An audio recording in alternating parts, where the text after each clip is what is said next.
вие сте лидер на фракцијата за демократизација на ВМРО-ДПМН. Предпоставувам дека ова е првата вистински успешна иницијатива во рамките на оваа голема партија да се формира фракција. Таа ја формиравте во септември, ако не се лажам, септември 2022 година, и нели 2,5 години веќе функционирате. Има често во јавноста, имате остри критики за практиките во партијата, но во целина гледано, како ви оди како на лидер на фракција?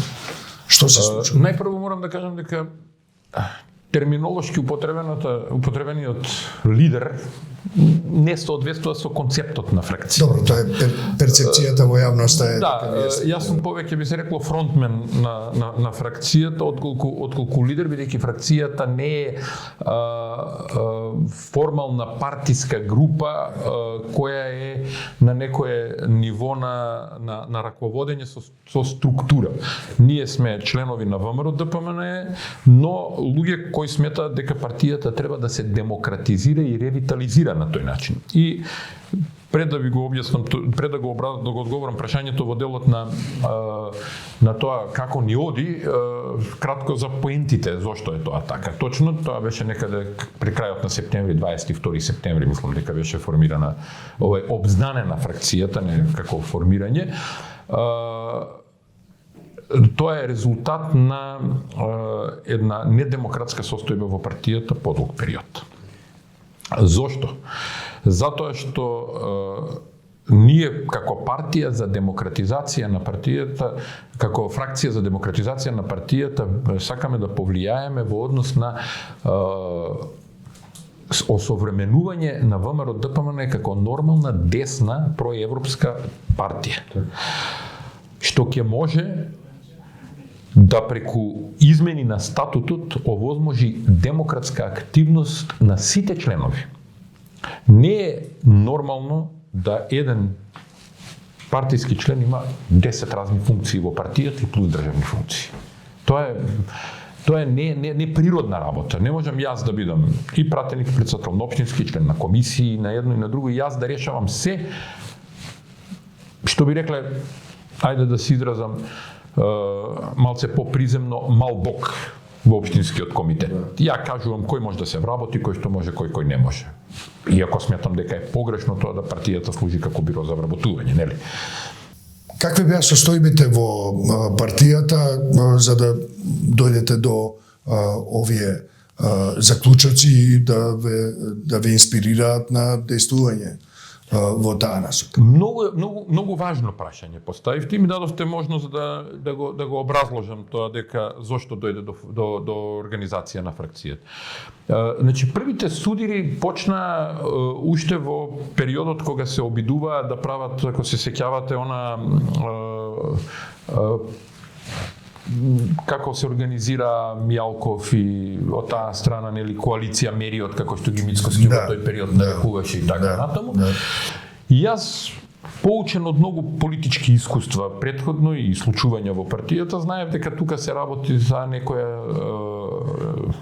ујдурма, така да кажем, во која треба луѓето кои се подготвени на нормални односи во партијата и здрава критика во партијата, луѓето кои се подготвени да работат на демократизација на партијата, односно нема да се согласат со некои политики на Мицкоски и не се согласуваат, да бидат на некој начин и на јавна сцена извадени и тргнати од партијата како противници на партијата, односно противници на Мицкоски во конкретниот случај.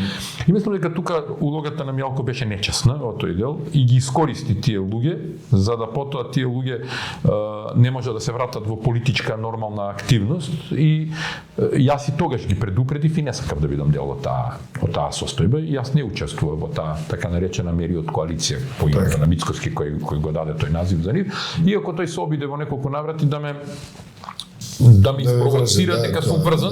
И јас тогаш јасно му кажав, не, јас не сум, јас на страна на партијата, но дека има потреба ние да разговараме за разни прашања, има потреба во партијата да разговараме.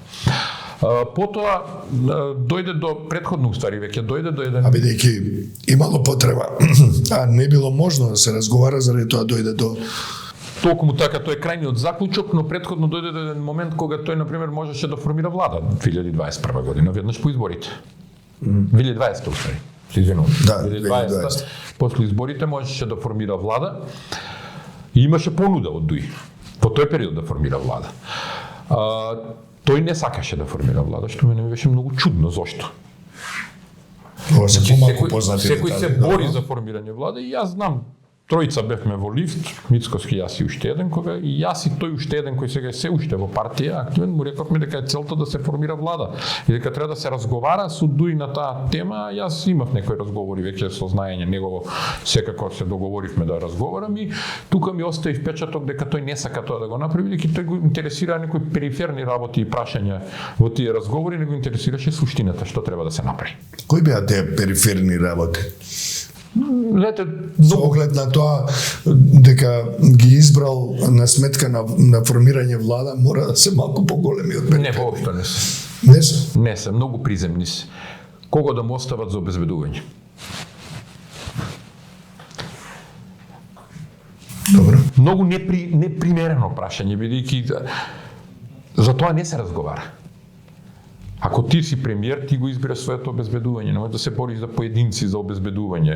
Значи ти однапред не сакаше да влезеш во комбинација 2020 да формираш влада, туку одеше на варијанта да ја одложиме, нека се тера понатаму, вака како што се тера, па ќе видиме како ќе биде.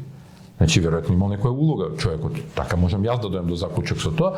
И потоа тргнаа тие работи мери од коалиција вамо таму и на крај влеговме во конфликт, конкретниот директен конфликт беше по прашањето на изјавата на Александар Николовски во врска со успешноста на дипломатијата на ВМРО ДПМН да ги убеди Словачка и Чешка да гласаат против предлогот на Германија, мислам беше во тој период, за вклучување на историските прашања во рамката за преговори за Европска унија. Кога Николовски тоа го изјави на Канал 77, во истиот миг ми се јавија од двете амбасади и комуницираа со мене и ми рекоа дека лаже. Јас знам дека лаже и точно и денес го потврдувам, тоа лаже. И прво што му реков на Мицкоски во тој период беше нема потреба да бидеме исти како СДС. Ние не сме исти како СДС. Ако Заев си дозволува да лаже каде стигне, ние не смееме тоа да го правиме. Ние можеме едноставно да кажеме благодариме на Словачка и на Чешка кои не прифатија такво нешто заради себе, не заради нас. Затоа што како коментира ти, ако ние тргнеме да расправаме за историја со унгарците, со германците, со австријците, со хрватите и словенците со кои живееле во една држава некогаш, ние ќе треба да се исколеме помеѓу себе. Значи, тоа е тема која не се чепка. Едноставно не може историјата да биде прашање за рамка за влегување во Европската унија. И кога тоа му го кажував на Мицкоски, му реков дека ако не излезе да се извини Николовски, да се повлече од изјавата, дека тие ќе излезат со свое соопштение. Така. Тој ми рече не, нема отстапување од тоа. Јас го предупредив на последиците, се случи таква пресконференција заедничка на двете амбасади, се обидоа да прават притисок врз разни медиуми да не се пренесува пресконференцијата, но таа стигна до јавност. И тогаш јас во недостиг на нормална комуникација во партија излегов и јавно кажав дека Николовски лажи, дека Николовски треба да се повлече.